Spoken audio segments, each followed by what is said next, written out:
present. I want to bring our presenters again. Umar, Asha, and Kosa, please come on stage, please.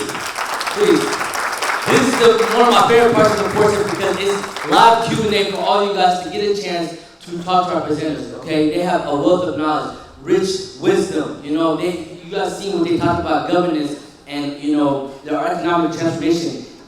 Please take advantage. You have 10 minutes. If you have a question, we will come to you and please ask for it. Raise your hand if you guys have a question. Okay, I'm gonna go to my sister here real quick and I'm gonna come to my brother behind me, all right? Please say your name and your question. You're directing towards. Hi, my name is Zahra. I actually have a question for all the panelists, but I'll start with Ahmed. So you mentioned the Nabi, alayhi salatu wasalam, and then you said he was able to unite different clans during his time. How can Somalia build a professional merit-based government that works alongside clan structures without being dominated by them?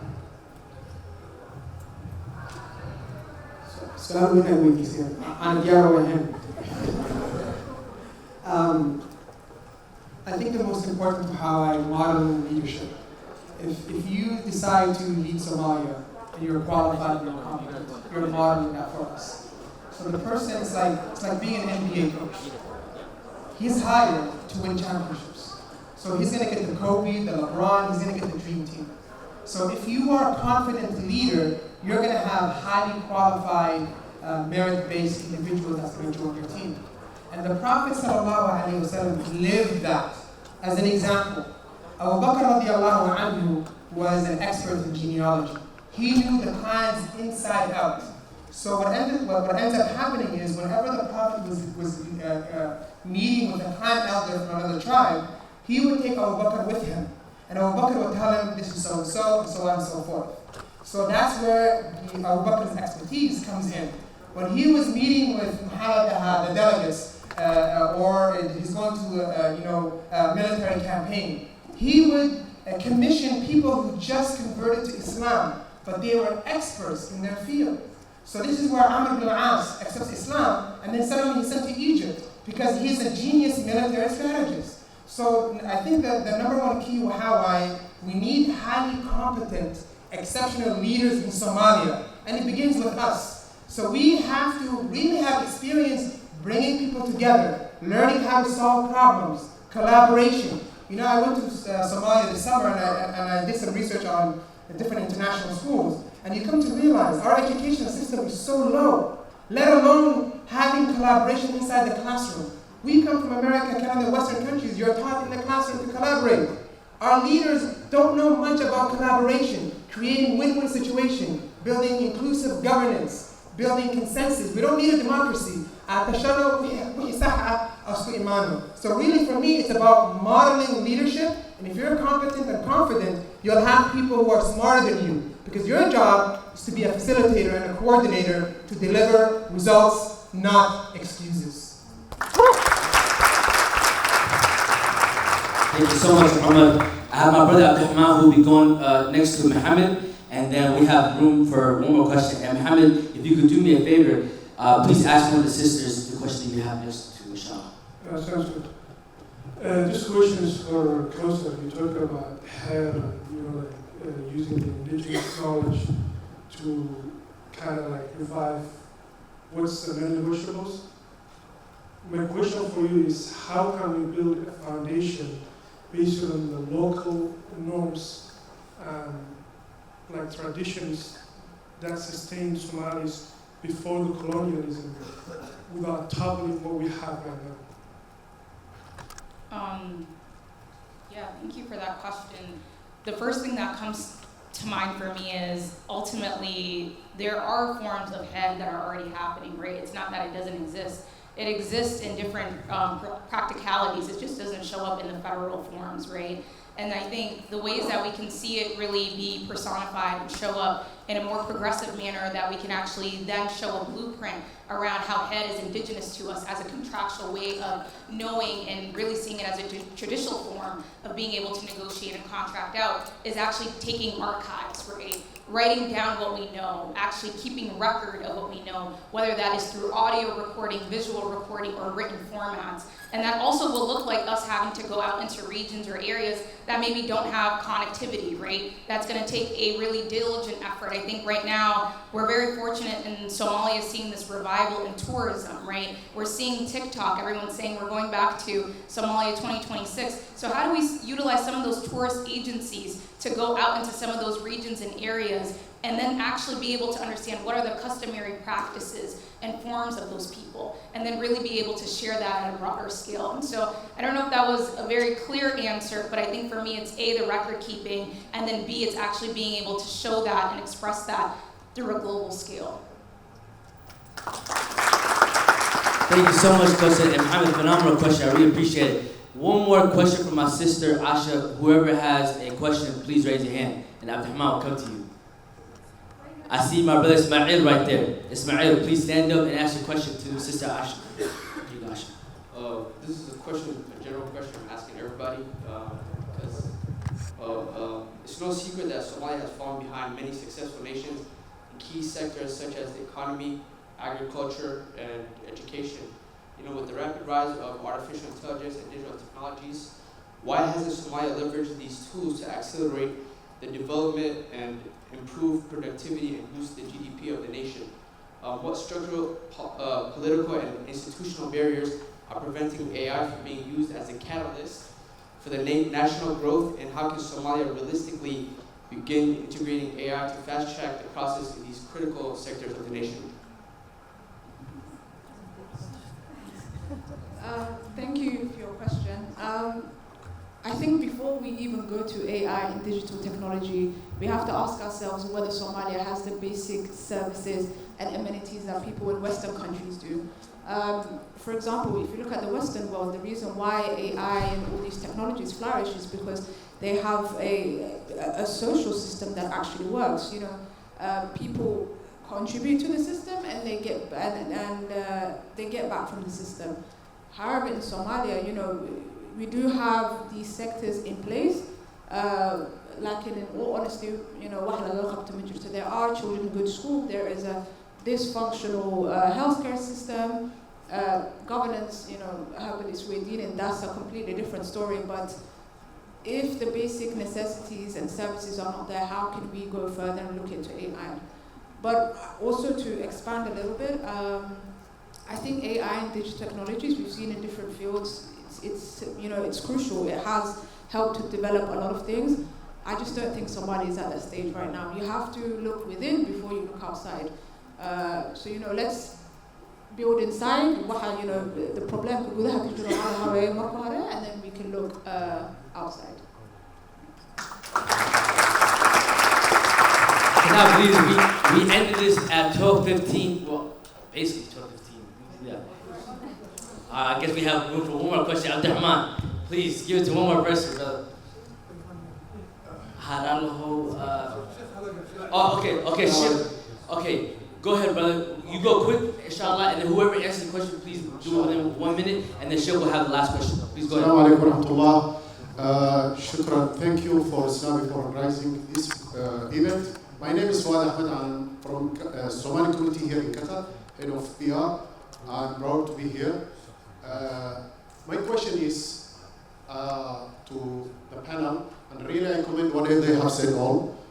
In terms of the tribalism or clanism, as Mr. Omar discussed this matter. Actually, in Allah subhanahu wa ta'ala in Quran, he said, Ya ayyuhan nas, inna khalaqnakum min dhakarin wa untha, وَجَعَلْنَاكُمْ شُعُوبًا وَقَبَائِلَ لِتَعَارَفُوا إِنَّ أَكْرَمَكُمْ عِنْدَ اللَّهِ أَتْقَاكُمْ. So Allah already told us that the clan is for identity, to know each other, not to discriminate or... I don't want to go to that panel. It's obvious that in Somalia we have a crisis of constitutional institutions and we have crisis of leadership. But so what? What's next? What we can do as a youth, as a new generation? For example, Mr. Abdul Ghaffar, he was discussing the issue of economic, and he said that Somalia is relying on two incomes. One is the domestic revenue, and the other one is grants, or let us say in general, handouts from others. So what I need to ask him, as often it's said that Somalia is a rich country, in terms of the minerals, in terms of the natural resources. But our people are starving. And right now there is drought is there in some of the areas. So what is the real cost, or let us say the hidden cost of the grants that are given to us in terms of demoralizing or dysfunctioning the initiatives which is incentivizing or giving the encouragement to those who are producing locally. So the grants are not giving you a chance to think. You always wait, like most of the people are doing. So I don't want to take more of your time. Thank you very much. God bless you. Thank you so much. Thank you. Phenomenal question. One of my esteemed panelists who would love to answer that question.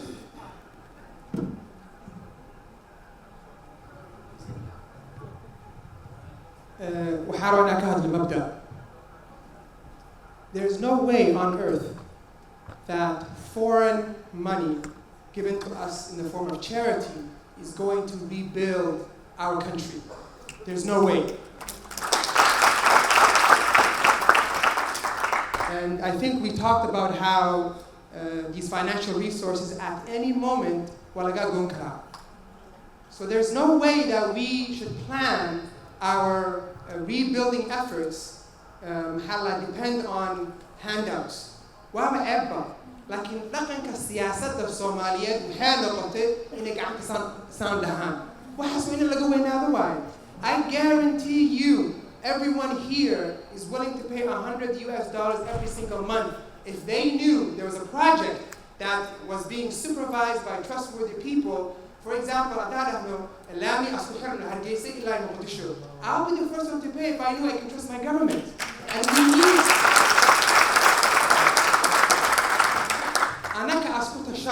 and that's how liberation works. No one is here gonna come and save you and liberate you. We need to depend on ourselves, what we know, and have faith in Allah subhanahu wa ta'ala. Assalamu alaikum.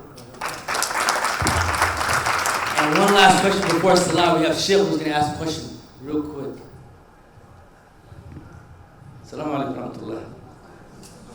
هذه راح يستوي باليستا وحياها كهلين خاصة solution كنا كراد إنه ورفد محمد سيوي حالي كنا كراد إنه قبيل كواجري قبيلة or two things. قبيلة is negative لكن قبيل وجعل لكم شعوبا وقبائل تعرف. أردت أن أقول لكم حواي hand outs كوعة كبضا هذا ودن الصومالي بنقول لي الله income مد حواي local income وحنا قمنا حوله بيرو ما شاء الله انت وحبي ترى income وين ومدة حمر second income والعادة ودك صوت ثاني أسمع حاجة صوت ثاني منطقة قلت شيء زي الحاجة تاسع مركها هذا أرتس كده عادة خطر بجوتهم واستاجرتها كل ما استاجر لكن إنه قرصنا ربنا إلى أنت good governance هيرينه أو خيرات كل كجرة كل صارينه أو الحمد لله أنا قبضت كنا أنا قبضي خيرات كيس أنت هسكور يا معك بغيا طيب وين أو كوين هذا أو سكور العادة صوت الثاني إن القولو before that house وين أيام رتان رجل شكستي وضياء دوران وكريتا وحق الجيرة مركز سوالي بيت مركب هاي الكورة من عاجنا أصوات رتان مدة يكونوا شاي الحمد لله هذي يقول كذا قرت الله معه قلت له دكتورس الكي هو إنجنير هاي صوت راح والله ما بيغانا بودنا كذا معي صوت دريها وحي صوت دري ما جبت معناها الصحواي 10 to 20 years العقد استاج دونتا حرق بهن العقد سروهرو ودكي دم يرها رشين ودنك الوسو حلو أو يصير feeling أدينك الليهين يوفي الجريان ويوسو دران معي ما بيغان ذاك ربا دي اسمي غان ذاك اسمي غان أبتيك اسمي غان nothing مو يغان معنا أرنتها سيكسو توي كرتا أيام كربنا عمر please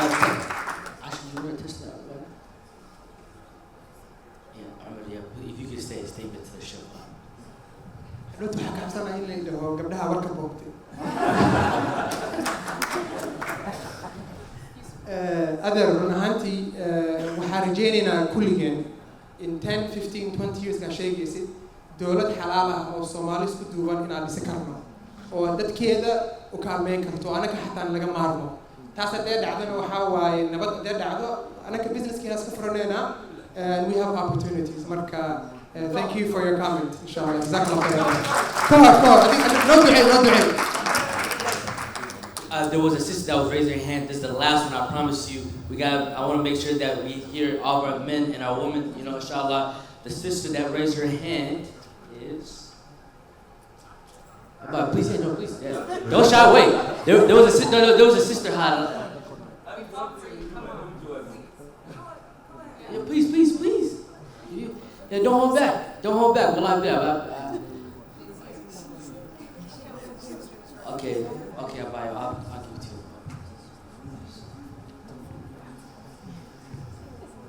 Hi, I want to ask a question for Aisha. She mentioned that the current government always throws the policies and the projects that the previous government was doing. Is there any legal solution that we can do other than the government changing their attitude? Is there a legal instruction that we can adapt so that we can change that attitude of throwing the other projects and plans we have? Because it's harming so much. Oh, sorry, sister, for the great question. Thank you for your question. I don't think it's not only a legal issue. I think it's a general governance issue. You know, when I was in Somalia, I was able also to work with international organizations where they have a tendency to tie projects to the time of that current president. So, for example, let's say Madakhweyne so-and-so is here from 2021 to 2025.